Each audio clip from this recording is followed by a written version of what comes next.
Once upon a time, there were 100 million people. They had different interests, different beliefs, different occupations, but for the most part, they got along pretty well. Then one day, a gang of a few hundred people showed up. Need to zoom in some more to see them. I know they're there somewhere. Zoom in. There they are. And this gang of a few hundred said to the throng of 100 million, "From now on, you all have to give us a cut of everything you earn."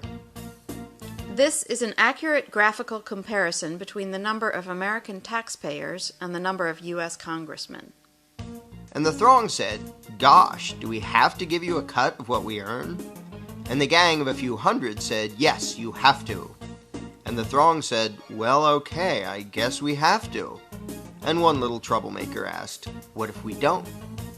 The gang of a few hundred didn't like this and said, "If you do not comply, we shall unleash upon you our legions of enforcers." And the throng cried, "Oh no, please don't. We will comply, we will pay." This is an accurate graphical comparison between the number of American taxpayers and the total number of IRS employees. Time went by, and the gang of a few hundred said, "Now we want more of what you earn." And this kept happening over and over again, until eventually some of the throng were paying almost half of what they earned to the gang. Whenever the gang demanded more, the throng would say, "Golly, we're already having a tough time. Do we really need to give you even more?" And the gang always said, "Yes, you must, or we shall unleash our legion of enforcers."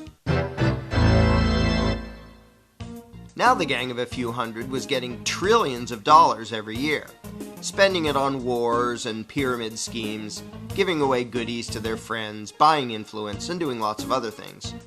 And some of the throng started saying, "We don't really like the war you're waging with the money we give you. Do we really have to be paying for that?"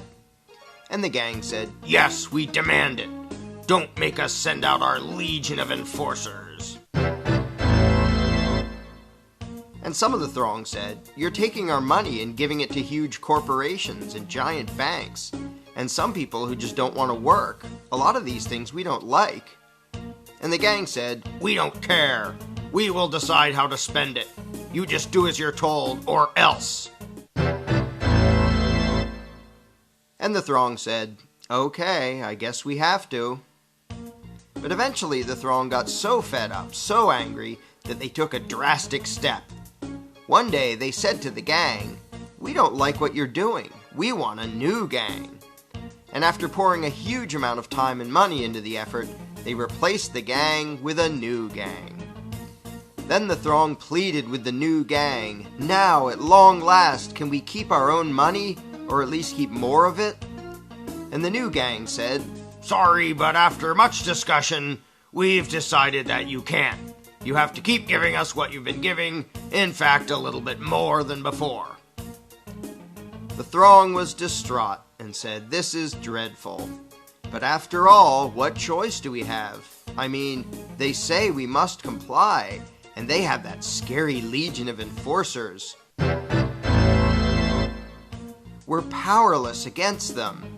We'd better just do as we're told." So they did as they were told, got poorer and poorer, and lived miserably ever after. But after all, what else could they have done? What power could this throng possibly have compared to this gang of a few hundred and their enforcers? What chance would this thing have against this thing? How could these 100 million people ever hope to successfully resist the awesome power of this tiny little dot? In case anyone missed this, let's review. Here's them. Here are their enforcers. Here's us. Them, us. Them, us. Does anything about this seem just a little strange to you?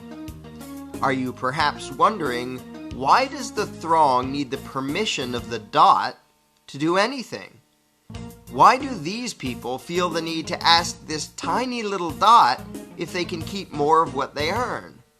Why would they spend year after year literally begging for lower taxes from this little dot? Is this dot just really darn intimidating? Is it very persuasive in its reasoning? To be blunt, why would this throng give a rodent's backside what this tiny little dot wanted? The fact that this tiny dot has the gall to issue such demands to such a throng is pretty startling in and of itself. But what is far more amazing is that the throng obeys this minuscule little parasitic gang of control freaks. What could possibly explain this? Let's ask the dot. This is how it works. When we, the dot, take your money and spend it on things you don't like, we're representing you. In fact, though you're not allowed to actually keep your own money, you're allowed to decide which little dot will steal half of what you earn. So that really means that you're in charge and that you're agreeing to give us your money. In fact, we, the dot, are serving you when we take your money and spend it on things you don't like. And so you should thank us and treat us with great respect and honor for having robbed you on your behalf for your own good in order to serve you by doing things you don't want us to do. So there you have it. I hope that cleared everything up for you. If you're not entirely satisfied with the dot's explanation of things, you really should read the book The Most Dangerous Superstition, available now at Amazon.com.